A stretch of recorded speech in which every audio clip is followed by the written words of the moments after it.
porn, secrets, shame, and freedom. I'm Dr. Trish Lee. Let me tell you what I'm talking about.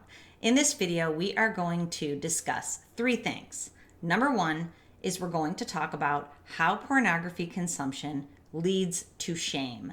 The secrets that are kept leads to the shame cycle that perpetuates going back to the screen with frequency and consistency and eventually with intensity. Then, secondly, I'm going to tell you what is happening in your brain performance pattern when you are keeping secrets about your pornography habit and when you feel that shame inside. Those are the emotional correlates of your brain performance pattern. And then three, I'm going to tell you what you can do to break free from that pornography cycle, get rid of the shame, ditch the secrets, and be able to ride off into the sunset. Okay, so let's dig in. Number one, how does pornography consumption lead to secrets? That one's probably a no-brainer, pun intended. And then how does that lead to shame? So we know that a porn cycle is built on shame.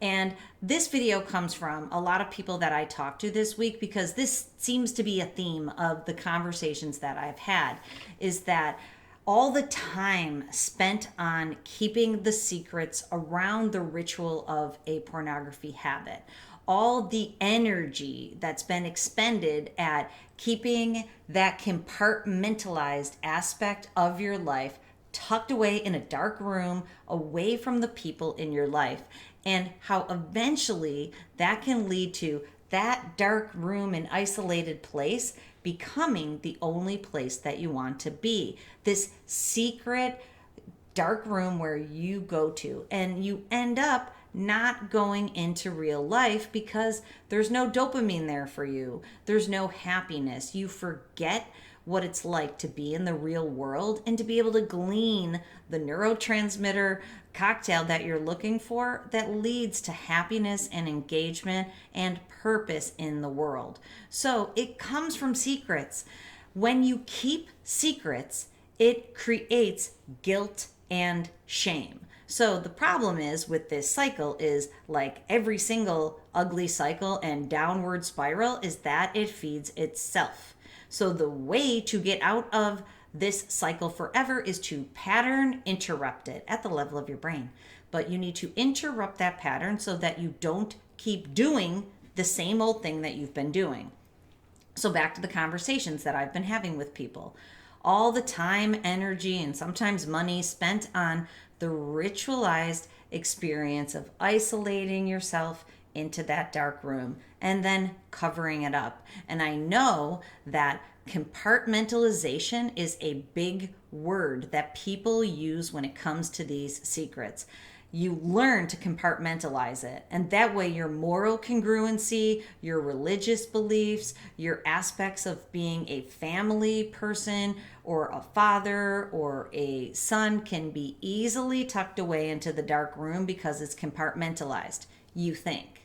Unfortunately, when you compartmentalize that and keep it secret, it makes it difficult to go interact with the people in your world because you have shame surrounding that behavior, especially as it escalates. So what that does to your brain, and this is number two, what it does to your brain is it increases that anxiety pattern, that fast brain pattern. It increases that slow brain pattern of overwhelm. And you know what that does, don't you? It makes you go back to the screen for more downward spiral. So the way out is through, my friend. The way out is through. Number three is you have to be able to not compartmentalize this aspect of your life and bring it into the light.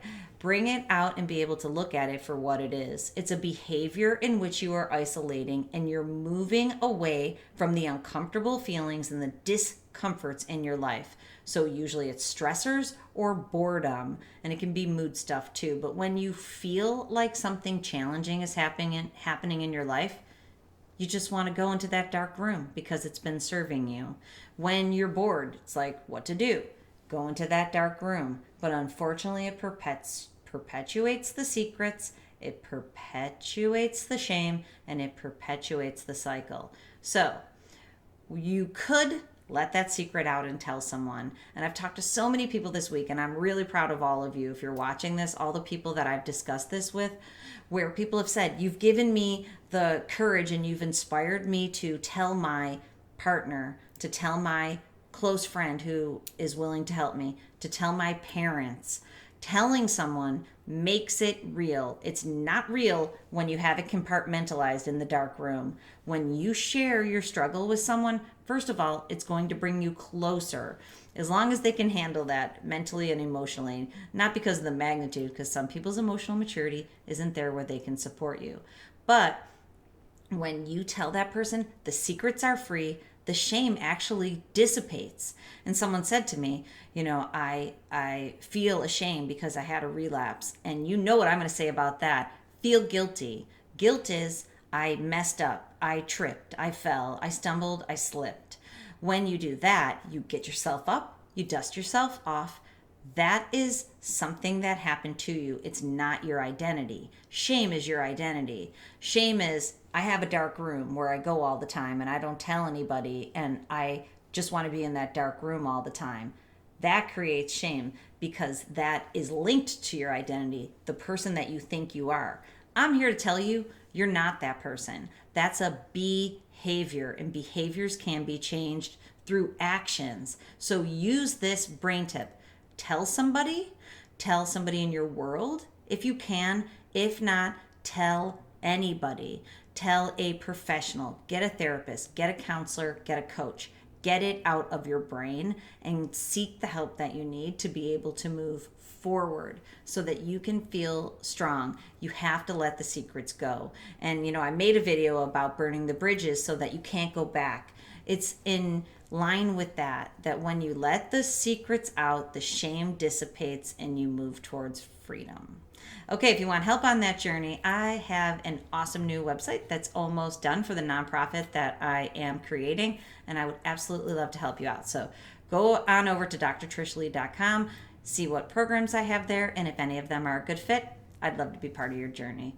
And remember, control your brain or it'll control you.